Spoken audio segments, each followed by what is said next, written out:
Guys, অবশেষে দীর্ঘ প্রতীক্ষার পরে আজকে রাতে চলে গেছিলাম নাইট শোতে আমি, সূর্য এবং ট্যাপা এসভিএফে সিতারে জামিন পার দেখার জন্য। তো প্রথমেই গিয়ে লিফটে উঠলাম এবং লিফট খুলে তো আই অ্যাম তো অবাক, কারণ হাবড়ার মতো জায়গায় যে এত সুন্দর একটি মাল্টিপ্লেক্স হবে এটা কল্পনারও অতীত ছিল। তো যাই হোক, খুব সুন্দর এখানকার অ্যাম্বিয়েন্স দেখলাম এবং ভিতরে খাবার দাবারেরও দোকান ছিল, মোটামুটি ওই কোল্ড ড্রিঙ্কস আর পপকর্ন এইসবই ছিল আর কি।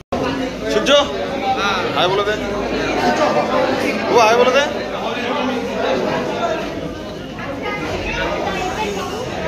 এখানে 1 নম্বর হলে চলছিল মা, যে মুভিটা এসছে সেটি, এবং আমরা গেছিলাম 2 নম্বর হলে, এখানে চলছিল সিতারে জামিন পার।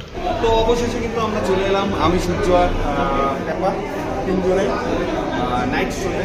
আজকে আমরা দেখবো সিতারে জামিন পার। চলো দেখে বলছি মুভিটা কেমন। আর এখানে ভালোই লাগছে, কালকেই যে উদ্বোধন হয়েছে আমাদের এখানে এসবিএফ। তো চলো দেখাচ্ছি। এখানে এখন ফটোশ্যুট চলছে। বাহ, হ্যাঁ ভালো এসছে, ভালো এসছে। সূর্য কেমন ছবি তুলছিস? খুব কেমন এক্সাইটেড? দারুণ এক্সাইটেড। দেখা যাক এবার কেমন হয় মুভিটা, সেটাই দেখার পালা। এবার ঢোকার পালা, চল। ওয়াও,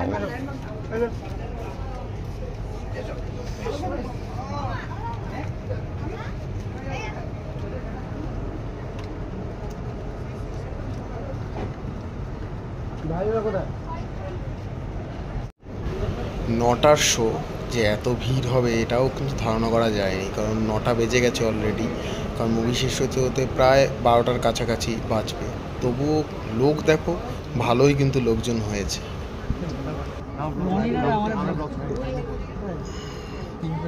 আমি তো নাম্বার সব ডিট করি। তো আপাতত আমরা বসে পড়েছি এখন।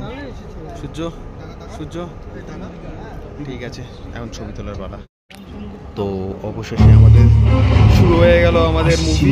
হাসছি, দেখো হাসছি মোরা আল্লাহ দিয়ে।